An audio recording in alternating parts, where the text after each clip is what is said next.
So, Phil, where's this leading? If you look at the kind of business school kind of model, typically of, business planning says, start with your vision and then you kind of develop strategies and, then you develop plans, and it's kind of very top down, Is that kind of the approach that you take? How does it turn into a plan, Yeah, like I said earlier, I think a lot of people will, they'll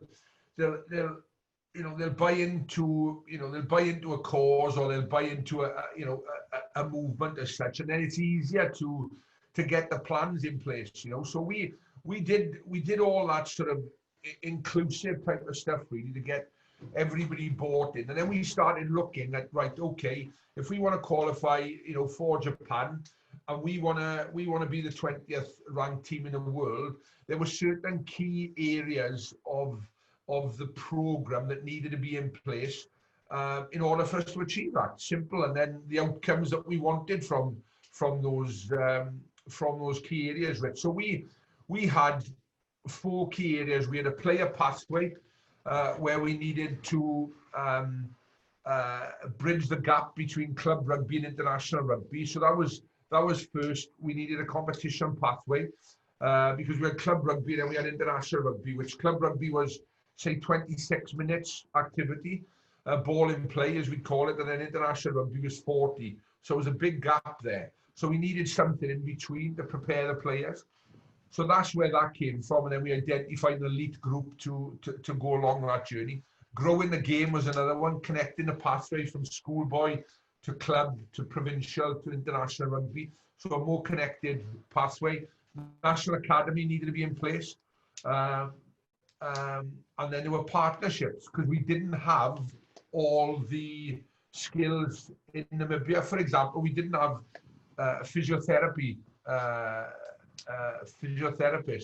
There was not a medical faculty at the university until I think it was year 3 that we were there. So we didn't have performance analysts, video analysts who could break the game down, analyze the game. So we had to create partnerships. And then the outcomes from the player pathway, like I said, was bridging the gap, getting a provincial competition in. The other one was increasing the player numbers, so getting those school links together, because there's a great tournament in South Africa called the Craven Week, after one of the famous South African president, Donnie Craven. So the young boys, the 16-year-olds, 18-year-olds, they used to go and play in that tournament, which was great. And that really encouraged them, and it was an aspirational tournament for them because they were playing against the big South Africa schools. Running a functional national academy, the outcome there was good staffing levels and a daily training environment for the players to come to train, particularly outside in competition. So they go in the gym in the morning, then they go to work. So we had a central point where we could start developing high performance.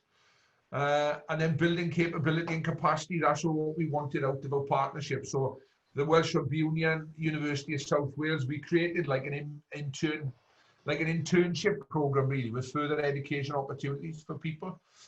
So it was all about really the plan, the partnerships in particular, which is about delivering skills on the ground and able to transfer that into the local economy, if you like. Rugby economy, in order to get the people in Namibia upskilled.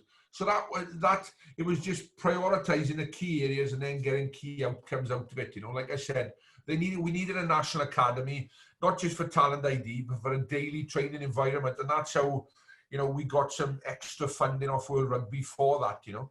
Okay. So that's how that works. So it's creating that initial understanding, then getting people's buy-in, and then it's really forensically breaking down the priority areas to build a plan that can achieve your goals, basically.